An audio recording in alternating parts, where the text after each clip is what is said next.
بسم الله الرحمن الرحیم. شروع د پاک پروردگار په نوم چې ډیر زیات مهربان او بخښونکی دی. د ادبي رنګونو یو نوي او ښکلي مرکې سره شمس شینواری یم او ما سره خپل همکار دانش اپریدی هم موجود دی او دا مهال مونږ د پښتو ژبې د پښتو د ادب یو ځلنده ستوری یو شمله د پښتو او خاص طور په بیا د کراچۍ په ځمکه آباد هغه ښکلی او ناموړی شاعر چې ډیر نوم لري او ډیر ویاړ کوو چې موږ سره ناست دی. موږ خپل قیمتي وخت راکړی دی، نو د هغه نه به د هغه د ژوند پیژندګلو پوښتو، د هغه د ژوند حالات، د هغه د شاعرۍ هڅې او نور چې هغه څومره هم کردارونه دي هغه به ورسره خبرې کوو. د ادبي رنګونو په پیج باندې زموږ څومره هم چې کتونکي دي او د دې نه مخکې چې زموږ څومره مرکې ریکارډ شوي دي، ملګرو یو خواهش لرلی و چې مرکې دي وړې وي، نو وړو مرکو سره به دا هغه وي چې ملګري به زیات ګوري، خو ځینې شخصیات داسې وي چې د هغو دپاره وړې مرکې نه زم چې هغو سره چې زیاتې خبرې وشي چې نوی نسل د ادب خلک ترې مستفید شي. نو ملګرو زیات ټیم به نه اخلو، ډېر زیات خوشحاله وي. موږ سره د پښتو د ژبې ډېر ناموړی شاعر قیصر افریدی صاحب ناست دی. سلامونه مې وویل سر جي خپل پیژندګلو را سره. وعلیکم السلام. تر ټولو اول خو زه ستاسو مننه کوم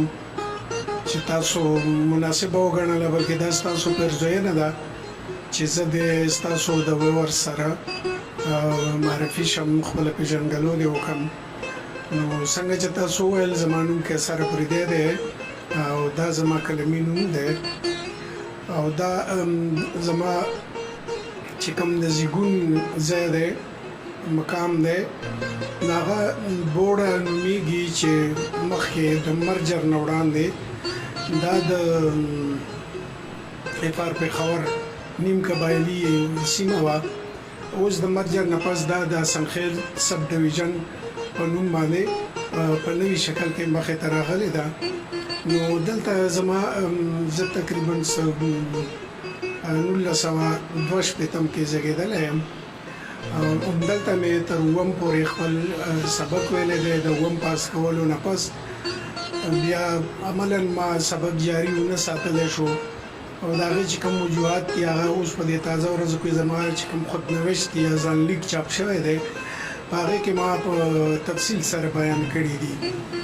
نو دا دی چې د کله نه سبق یعنی د نصاب کتاب زما د لاس نه غورځېدلی دی. دا یو اتفاق دی چې د ادب کتاب زما لاس ته راغلی دی او د ادب کتاب چې زما لاس ته راغلی دی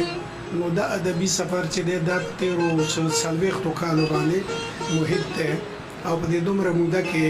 زما د لاس نه چې ادب ته څه ښېګڼه رسېدی شو په هغې کې صرف دا دی چې تر اوسه پورې ما 11 کتابونه چاپ کړي دي چې په هغې کې 15 د شاعري دي او 6 کتابونه چې دي هغه د نثر کتاب. ډېره زیاته مننه قیصر افریدي صاحب. او کتونکو تاسو به ګورئ چې د قیصر افریدي صاحب ډېره تفصیلي تقریبا پیژندګلو وشوه. هغه سوالونه هم موږ ته را په ګوته کړل چې کم به موږ کول، نو سوالونه به جوړېږي او ملګرو ته به د قیصر افریدي صاحب د کلام نمونې هم وړاندې کوو، ځکه چې اکثر د ملګرو غوښتنه وي. خو یو سوال چې زما په ذهن کې راځي د هر شاعر نه او زه غواړم چې دغه د ژوند خیالات هم مخکې راشي. قیصر افریدي صاحب تاسو وایي چې تقریبا موږ د ګذشته 40 کالو نه موږ د شاعرۍ هڅې کړي. نو په شاعرۍ کې 2 صنفونه خو تاسو یاد کړل چې د غزلو او د نثر دي. نو دې کې تاسو ماته د خپلې خوښې یو صنف داسې وښیئ چې هغې باندې تاسو زیات کار کړی وي. زما دپاره دا سوال یا د دې سوال جواب حقیقت کې ګران دی. ګران په دې دی چې که په نثر کې مې کار کړی دی، که په نظم کې مې کار کړی، مطلب په شاعرۍ کې، نو دا ما د خپلې خاص جذباتي دلچسپۍ په بنیاد کړی، د خپلې مینې په بنیاد مې کړی دی. زه په دې منځ کې دا فرق نشم کولی چې زما مینه یا زما رغبت د نثر طرف ته زیات و که د شاعرۍ طرف ته زیات و. خو زه دا ګڼلی شم چې دواړو طرفو ته زما رغبت چې دی هغه په مساوي بنیاد باندې و. همدغه وجه ده چې که یو طرف ته شاعرۍ زما کتابونه 15 مخې ته راغلي دي، نو 6 د نثر کتابونه راغلي دي او دا مې یوه هیله ده چې راتلونکي زما کوم کتاب چې وي نو هغه به د شاعري کتاب وي. په دې طریقه زما د شعر او د نثر دا تله چې دا به څنګه په څنګه ودرېږي برابره وشي. ډالۍ کې مینوال به خامخا تنده لري نو مشر ته خواست کوو چې موږ ته یو خپل د غزل د کلام څه نمونه وړاندې کړي. دا غزل دی او د غزل مطلع عرض ده. ارشاد. د کوم انګړ نه د کوم انګړ نه پورته شوې دا وږمه وه خدای ګو. د کوم انګړ نه پورته شوې دا وږمه وه خدای ګو. د سپېلني د خوشبویۍ نه هم خوږه وه خدای ګو. د سپېلني د خوشبویۍ نه هم خوږه وه خدای ګو. او شعر دی دومره ناڅاپه ما ته خوب کله راغلی نه دی. دومره ناڅاپه ما ته خوب کله راغلی نه دی. دا به د چا وه خوابوره شان چنه وه خدای ګو. دا به د چا وه خوابوره شان چنه وه خدای ګو. او هغه خبره بیا هم ځمکې ته راکوزه نه شوه. هغه خبره بیا هم ځمکې ته راکوزه نه شوه. ګنې د شونډو په پیوند خو یې پرته وه خدای ګو. مننه. ګنې د شونډو په پیوند خو یې پرته وه خدای ګو. او په بې خیالۍ کې مې پښتو ورته له خولې وخته. په بې خیالۍ کې مې پښتو ورته له خولې وخته. عجیبه کار وشو هغه هم پښتنه وه خدای ګو. په بې خیالۍ کې مې پښتو ورته له خولې وخته.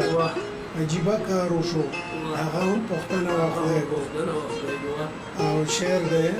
زما شپږم حس ما ته هېڅکله دروغ نه وایي. زما شپږم حس ما ته هېڅکله دروغ نه وایي. په دې سفر کې بله ساه هم را سره وه خدای ګو. په دې سفر کې بله ساه هم را سره وه خدای ګو. او خپلې خالي غېږې ته ګورم او سوچ کوم. خپلې خالي غېږې ته ګورم او سوچ کوم. هغه وږمه وه که هوا وه که لمحه وه خدای ګو. هغه وږمه وه که هوا وه که لمحه وه خدای ګو. او مکته ده قیصره نن د چاپېرچل سره په خوله ښکارېدې. قیصره نن د چاپېرچل سره په خوله ښکارېدې. انداز دې نرم و مانوسه دې لهجه وه خدای ګو. انداز دې نرم و مانوسه دې لهجه وه خدای ګو. ډیره زیاته مننه کتونکو د قیصر افریدي صاحب د کلام اولنۍ نمونه. او قیصر افریدي صاحب یو سوال پیدا کیږي چې کله موږ هم د شاعرۍ یا د شاعرانو څه ذکر لوستو کو نو د افریدي چې کوم کمیونټي د کوم چې تاسو کوم قومیت دی د خاطر افریدي صاحب خیبر افریدي صاحب بلا ګڼ شمېر شاعران نو په شاعرۍ کې په ادب کې د افریدي قوم کم کردار تاسو څه وایي؟ خبره چې زما د قوم او قبیلې راغله نو زه به یو اجازه تاسو نه وغواړم چې همدغه خبرې دي د دې نه پس زه په د خپلې قبیلې په لهجه کې وکړم. نو دا حقیقت ده چې اظهار چې څومره افریدي دي که نه په هغو کې چې موږ مثلا د شعر و ادب سره د تړلو خلکو یوه موازنه کوو یو شمېرې کوو په دې خپل زړه کې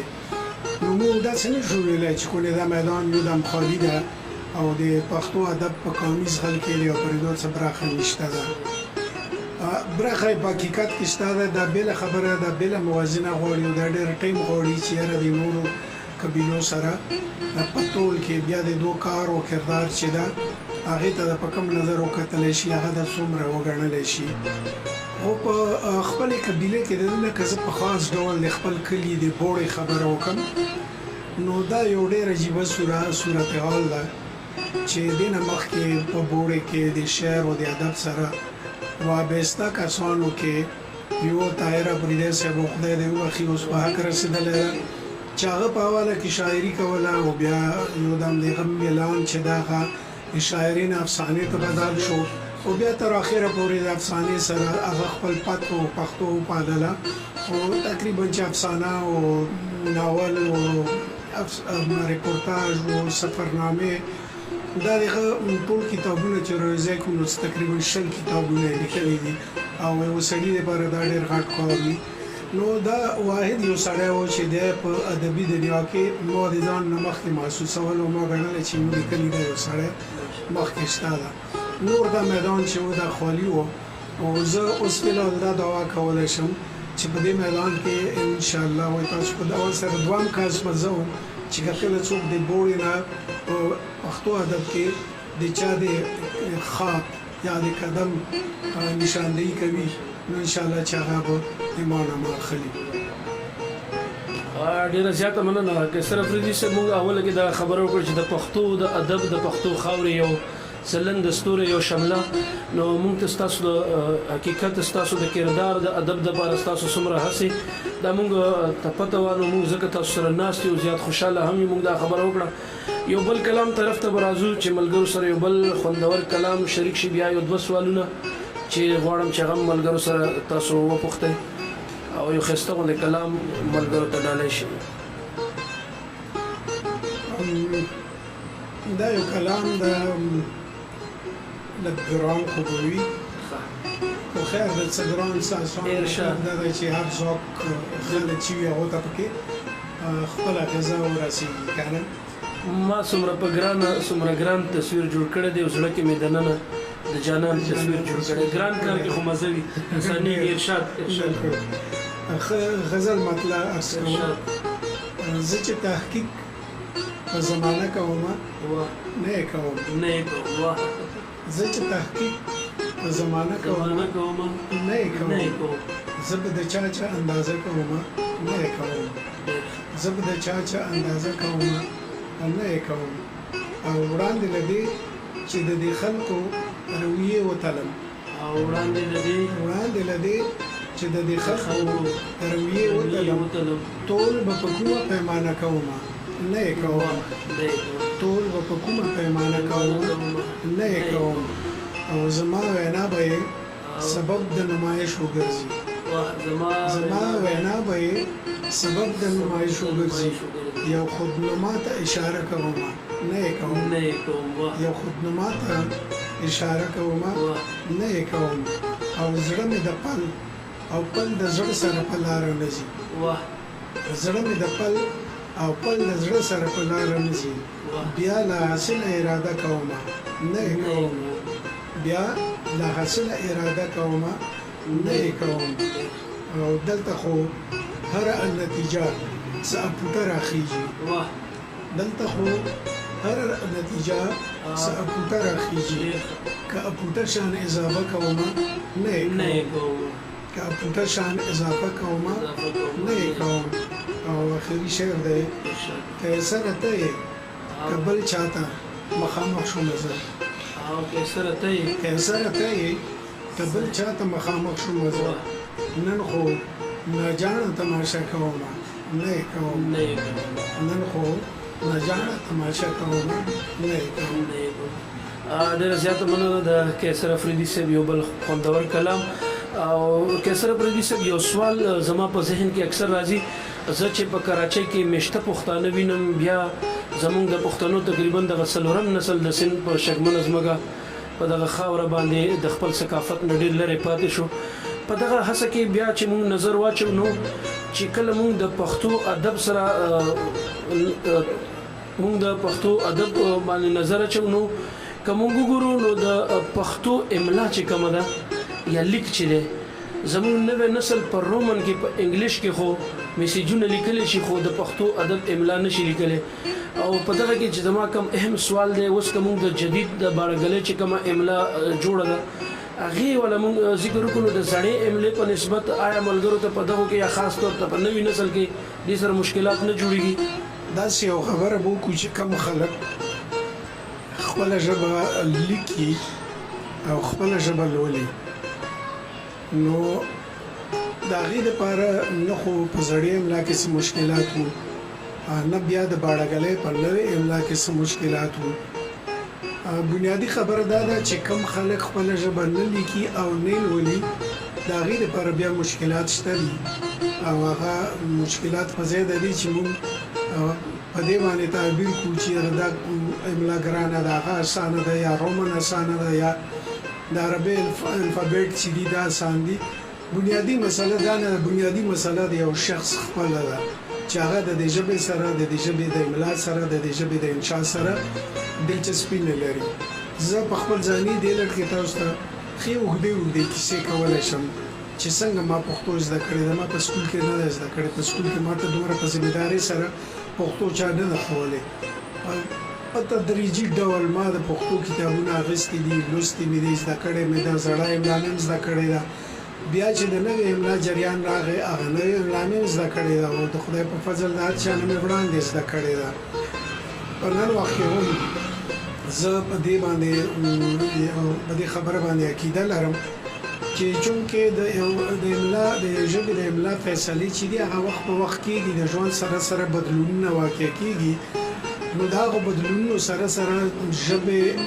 املا او انشاء ته ځان بدلول پکار دي او د ژبې د املا انشاء سره سره د ژبې چې کوم وګړي دي هغه تم ځانونه بدلول پکار دي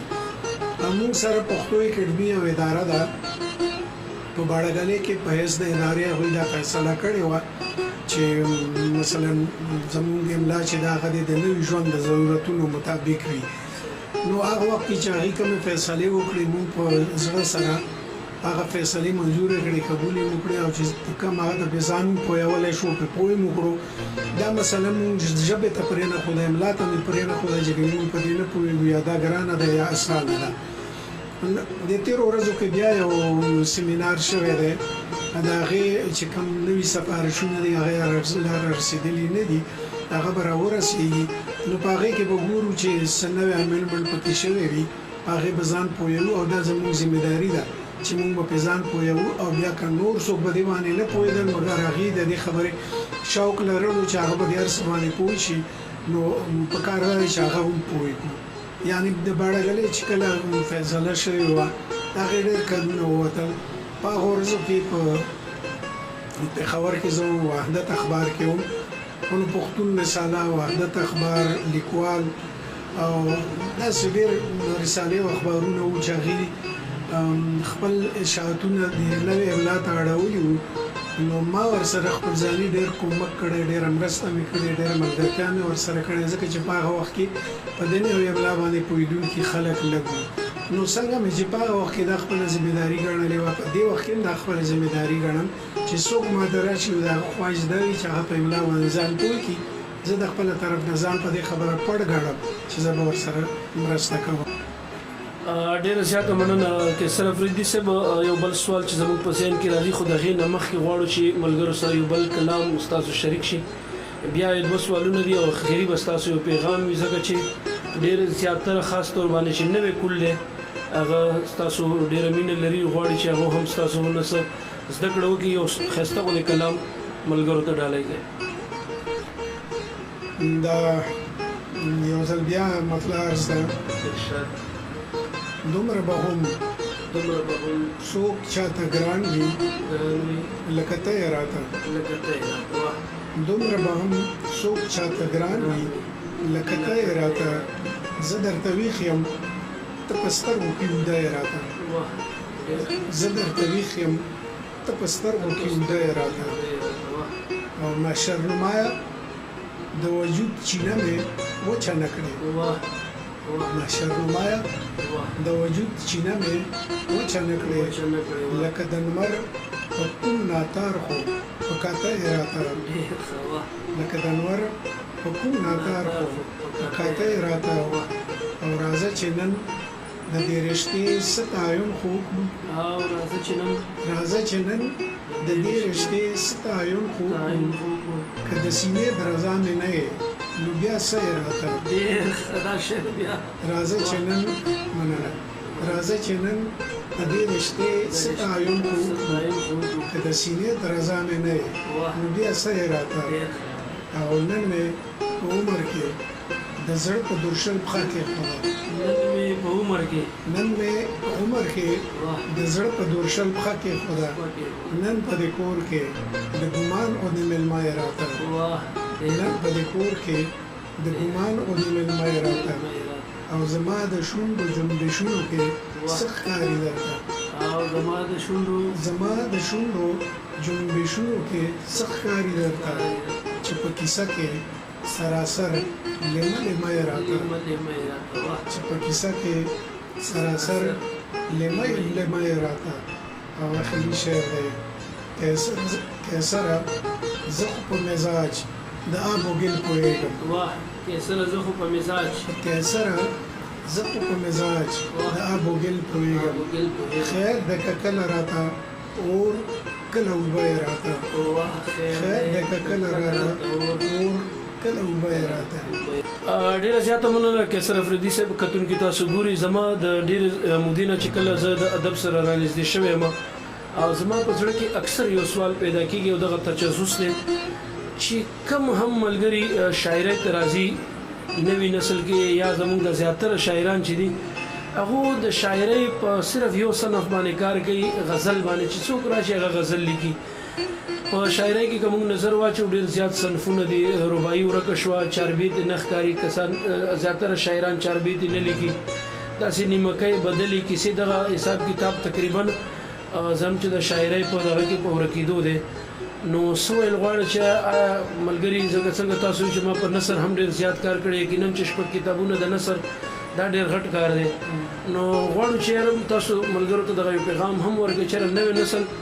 نوی کل یا نوی شاعران چې کوم راځي چې هغه صرف غزل باندې توجه نه کوي ځکه چې غزل خو ډېرو خلکو لیکلي د نور صنفونه چې دي دا محرومه پاتې کېږي دا څه دی چې کچېرې مونږ په دې تفصیل کې ځو دا یو ډېر غټ تفصیل دی ځکه چې تاسو د چاربیت یا د ټپې یا د سندرې ذکر وکړو دې ته فوک ویل شي او دا فوک چې دی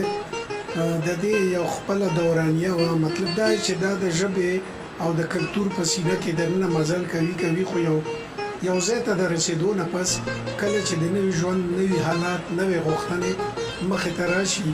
نو دا فوک چې دی دا په هغه ځای باندې ودرېږي زما خیال د فوک اوس هم ولاړ نه دی د سندرې چې خپل کوم ډیمانډ دی یا غوښتنه ده هغه شته صرف دا ده چې د نوي ژوند په تناظر کې یا د نوي ژوند د نوو غوښتنو تر مخه غزل یا نظم یا نور اصناف چې دي د هغې د غلبه دومره زیاته شوه چې د هغې غلبې لاندې هغه فوک چې کوم څه ته ویلی شي هغه هم یو نسبتا شاته تللی دی او بیا دا ده چې مثلا کوم کلاسیک چې زموږ کلاسیکي ادب چې دی نو هغه هم په دې وخت کې شاته تللی دی د هغې یو وجه دا ده چې فوک یا کلاسیک چې دی دا د یو خاص وخت د انسان د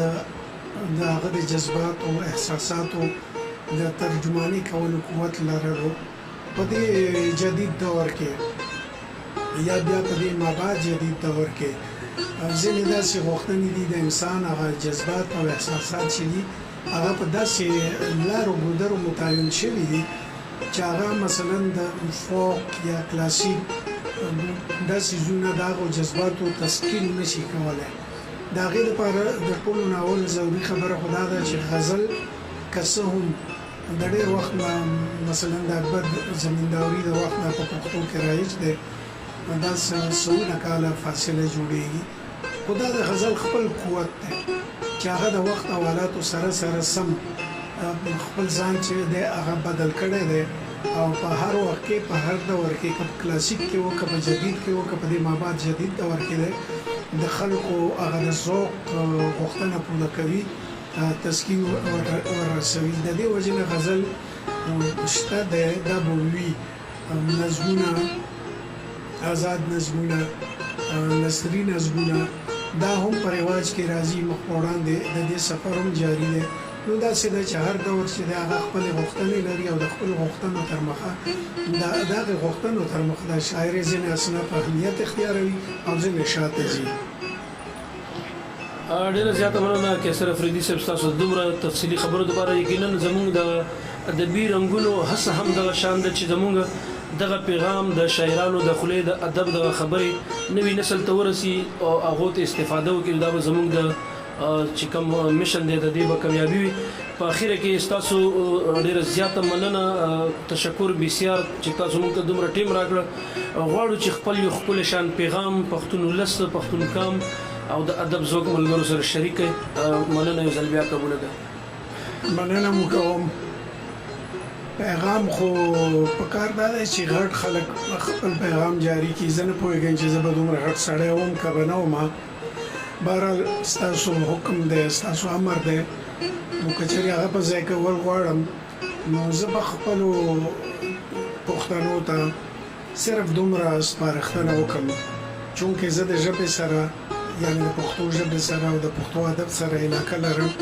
او د پښتو ژبې او ادب په تناظر کې چې زه ګورم نو زموږ د ژبې او ادب او زموږ د قام د وګړو په خپلو کې چې په کومه پیمانه باندې رابطه پکار وه، خپلو کې انټریکشن یې پکار و، هغه ډېر کمزوری دی. د هغې یو وجه صرف او صرف دا ده چې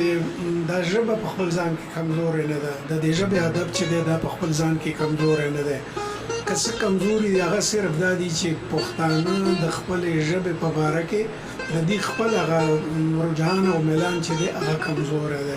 او د هغې یو وجه دا ده چې چونکې دوی د خپلې ژبې د اهمیت نه دي خبر، بلکې د دنیا څومره ژبې چې دي